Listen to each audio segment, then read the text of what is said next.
Hi, I'm Rajin Gill with BC Farm and Ranch. We're back with Farm Fridays. Today we're in Abbotsford with Sajan Mandair of Mandair Farms. So Sajan is born and raised in Abbotsford, and he's taken over the family operation and taken it to new heights. So congratulations to him on that. So Sajan, what sort of fruits and vegetables do you guys produce? Right now we're producing strawberries, raspberries, blueberries, blackberries. We've started some vegetables. We're starting to do some corn. We want to try some different types of kales. Yeah.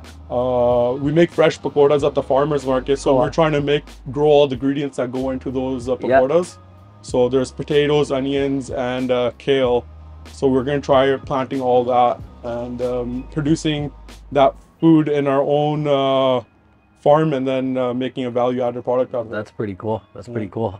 So you mentioned markets. Is that kind of your guys' main focus, or bulk sales, or I know you guys have the stand here? Yeah, the farmers markets are definitely our main focus. We're trying to get the fruit stand going, and we've been focusing more and more on that every year. We also provide to some local mom and pop shops around in the area too. Yeah.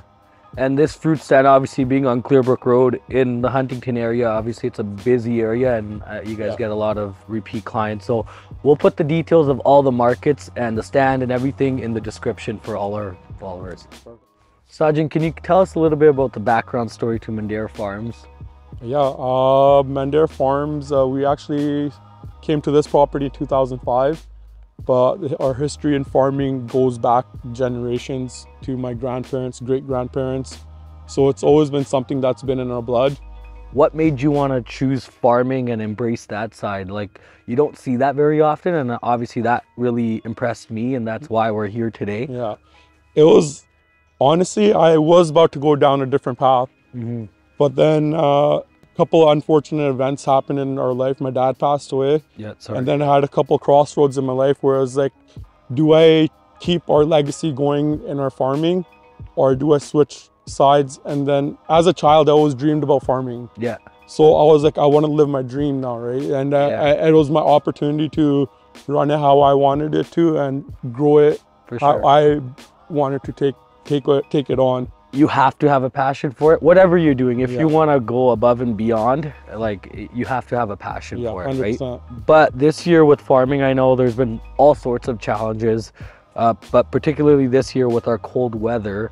I saw your article in the CBC, it was great, but many of our viewers may not have. How did that impact your guys' farming? It's really affected our farming. It's slowed everything down. Not only the weather this year, these past couple of years, heat wave, right? So like there's been huge learning curves, and it's really shifted our mindset of, should we be growing in the fields or should we be growing inside? And just to take that variable out, because that's the biggest variable that we have in farming right now, is the weather. So if we're able to control that, I believe that's where the future is. Yeah. Well, vertical farming is huge right now, right? Like, the government's pushing it heavy as well, and it might be the future. So. Yeah, because that's where everything's going to go now. You got to max out all the space that you have, and just keep going up, stacking it up. Another variable to that is pricing. Yeah. Like, how do you expand so much with today's pricing, right? So cool. Well, thank you, Sajan, for joining us, and thank you for tuning in to Farm Friday.